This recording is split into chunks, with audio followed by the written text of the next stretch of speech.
जय माताजी, जय भवानी। मित्रों, हमणां ताजेतरमां राजू कथाकार नामना एक व्यक्तिए क्षत्रिय ठाकोर समाज माटे बेफाम वाणीविलास कर्यो छे।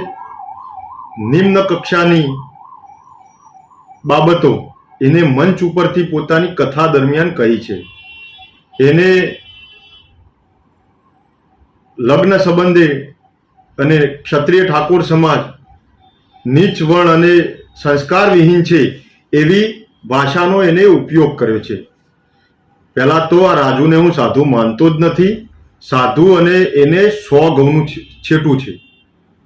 साधुना रूपमां आ शैतान छे, आ हवसखोर, आ शैतान, आ नलायक व्यक्ति सनातन धर्म अने संस्कृतिने लजवे छे, हिंदू समाज व्यवस्थाने लजवे छे, सनातन धर्मना भगवा भेखने लजवे छे, कथाकारना ए विशेष सन्मानने लजवे छे।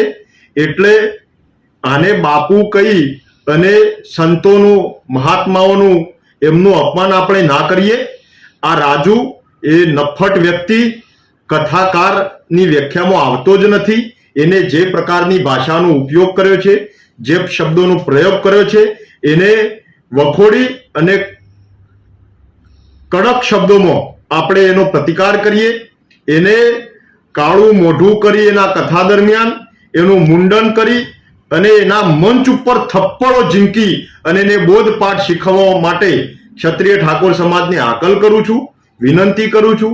क्षत्रिय ठाकोर समाजनो इतिहास शुं छे, क्षत्रिय ठाकोर समाज ए शूरवीर गाथाओ ए जाणतो नथी, ए वाकेफ नथी। एने उत्तर गुजरात, मध्य गुजरातना क्षत्रिय ठाकोर समाजना वारसानुं एने 1% पण जेने ज्ञान नथी एवा कथाकारने આપણે આપણી ભાષામાં જવાબ આપવો જ પડશે।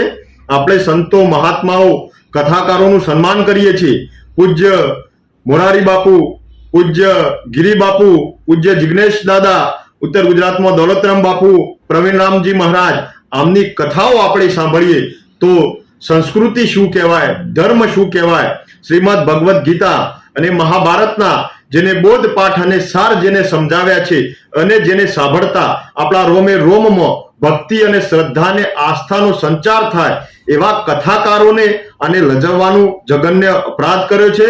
એટલે આ કથાકારને તો આપણે ક્ષત્રિય ઠાકોર સમાજના તમામ સંગઠન, તમામ સંસ્થા, તમામ મંડળો, બધા યુવાનોને આકલને વિનંતી અને અપીલ કરું છું કે આને મંચ ઉપર એની ભાષામાં જડબાતોડ જવાબ આપો।